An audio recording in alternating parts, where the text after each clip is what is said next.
Hello and welcome to the Source One podcast. Consider us your source for the latest procurement, supply management, and strategic sourcing insights, anytime, anywhere. I'd like to talk about one of procurement's least favorite topics, tail spend. Many organizations let their tail spend fall through the cracks in favor of focusing on larger, more critical spend. This makes sense to some degree. Tail spend by definition is small in scope and less strategically significant than core spend. However, organizations are increasingly coming to an important realization. There's gold in them thar hills. Tail spend represents a large amount of savings potential and is one left largely untapped. These organizations are also realizing the potentially dangerous consequences of leaving those hills unexplored. Given the advantages gained and risks avoided, they're looking for ways to rein in this otherwise dark spend. So what are the advantages gained? What risks need to be avoided? And ultimately, how can we go about managing our tail spend moving forward? Starting these discussions as I often do, I'd like to spend some time defining our key term. What is tail spend exactly? Every organization has its own way of splitting spend into the logical units of core versus tail. From a cost perspective, some organizations draw a specific line in the sand. Using the good old Pareto rule, tail spend may be described as the 80% of suppliers making up only 20% of overall spend. Other organizations play with a looser term, simply stating that spend is in the tail if it is of quote-unquote low value. From a supplier perspective, organizations may consider any spend not under management or covered contractually as tail, regardless of size. Or, again more generally, any suppliers not considered core from a strategic standpoint may be lumped together as part of a tail.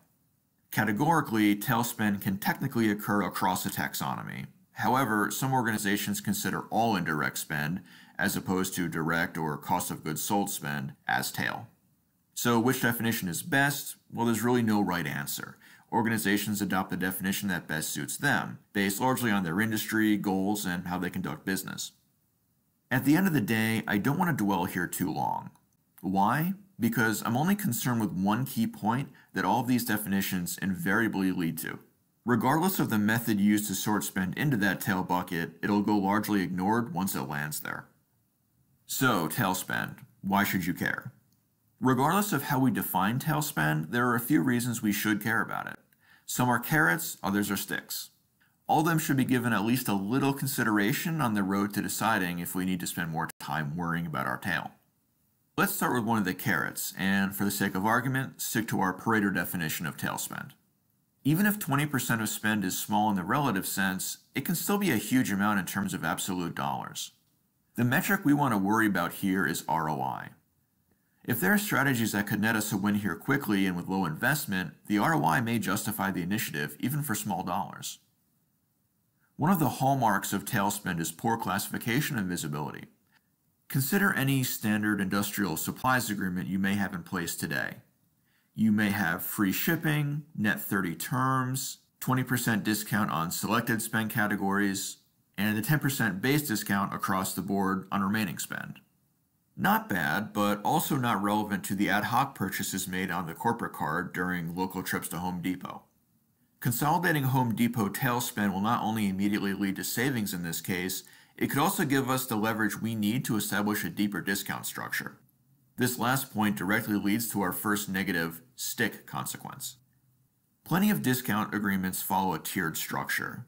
Spend a certain amount, earn a percentage back. Spending more with a supplier will net a larger discount, while spending less could kill the discount entirely. It can be hard work hammering out the most competitive rebate or discount structure, and it can be frustrating to have that deal fall apart when employees insist on those Home Depot trips and spend just enough to knock out that discount, or at least knock it down a tier. That's money lost for entirely avoidable reasons. I'm doing tail spend a disservice by staying in the realm of small fry industrial supplies. While tail spend is often made of a large number of small-scale purchases, this isn't always the case.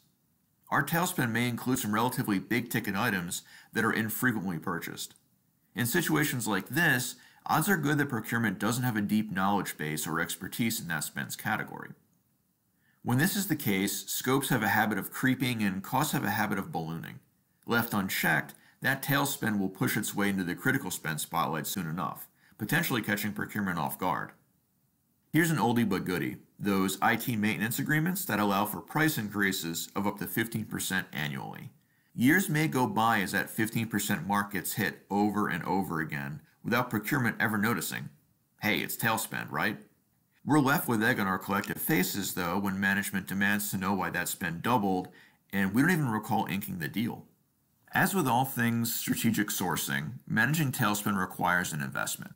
Procurement needs to commit resources and time to tackle a subset of spend that, by all means, will need a good bit of work. The natural question you may be asking at that point is it worth it? I've discussed this topic previously, most recently in my series on supplier relationship management. Not all spend needs to be reviewed as strategically important or viable for big initiatives. Tail spend reviews certainly can be viable, and if I've done my job, I've given some compelling rationale for doing so. However, I can't say that managing tail spend is always a valuable next initiative for your organization.